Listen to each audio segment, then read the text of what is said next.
Ayo mengenal lebih jauh teori belajar.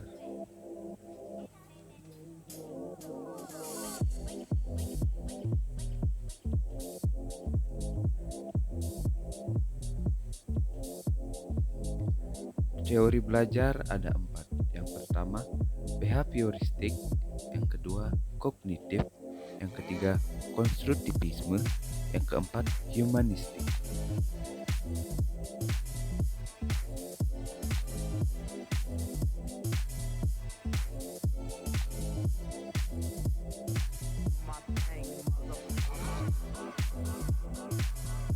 Teori behavioristik. Belajar adalah mengungkapkan tingkah laku yang merupakan hasil dari stimulus atau respon seorang sudah dianggap belajar apabila sudah mampu menunjukkan perubahan sikap dan tingkah laku yang disebabkan karena adanya stimulus yang diberikan oleh pendidik.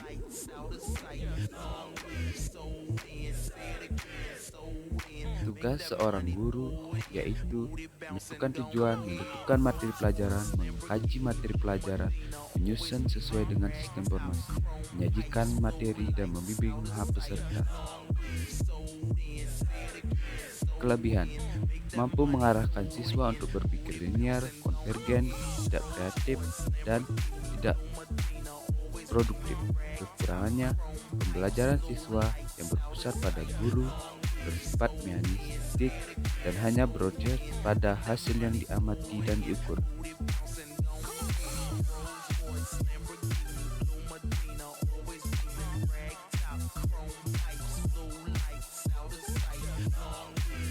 Selanjutnya, teori kognitif. Menurut teori ini, belajar tidak sekedar melibatkan hubungan antara stimulus dan respon.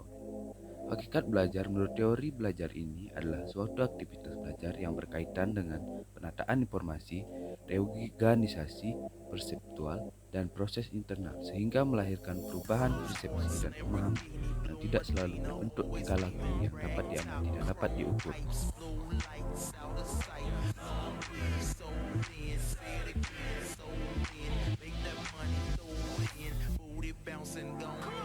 Peranan pendidik menurut teori belajar kognitif adalah membimbing untuk mengembangkan potensi kognitif yang ada pada setiap peserta didik.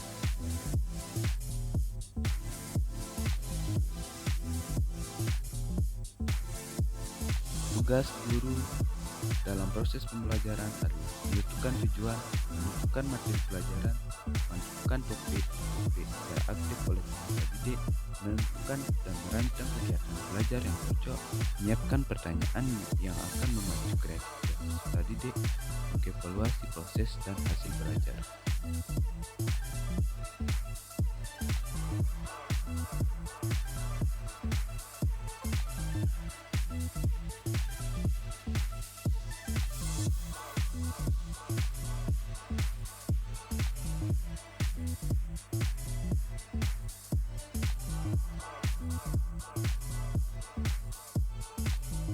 Kelebihan dan kekurangan.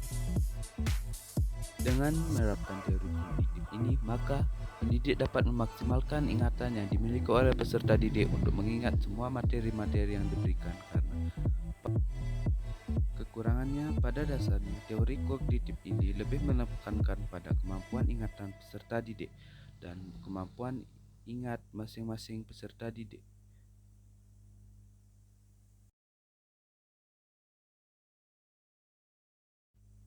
Teori konstruktivistik. Belajar menurut konstruktivisme adalah aktivitas yang aktif, di mana peserta didik membangun sendiri pengetahuannya, mencari arti dari apa yang mereka pelajari, merupakan proses menyelesaikan konsep dan ide-ide baru dengan kerangka berpikir yang telah ada dan dimilikinya. Kelebihan dan kekurangan. Dalam proses membina pengetahuan baru, murid diajarkan berpikir untuk menyelesaikan masalah atau sebuah studi kasus yang dapat mengembangkan menjadi sebuah ide atau membuat keputusan. Kelemahannya, kadang guru itu tidak memperhatikan muridnya secara keseluruhan. Dan tidak semua guru atau pendidik untuk menyukai karakter atau sifat yang sama. Dan pada dasarnya, Guru hanya memberikan penjelasan saja saat pembelajaran, sehingga peserta didik dituntut untuk hanya memahami saja tanpa terlibat secara langsung. Selanjutnya, humanistik adalah menentukan tujuan, menentukan materi pelajaran, mengidentifikasikan entry behavior peserta didik, mengidentifikasikan topik, mendesain wahana yang akan digunakan untuk belajar. Kelebihan dan kekurangan teori konstruktif fisik bersifat pembentukan kepribadian, hati nurani, perubahan sikap, analisis terhadap fenomena sosial. Siswa merasa senang berinterpretasi dalam belajar, guru menerima siswa apa adanya, memahami jalan pikiran siswa. Kekurangannya, peserta didik kesulitan dalam mengenal diri dan potensi-potensi yang ada pada diri mereka. Dan teori humanistik tidak dapat diuji dengan mudah dan banyak konsep dalam psikologi humanistik.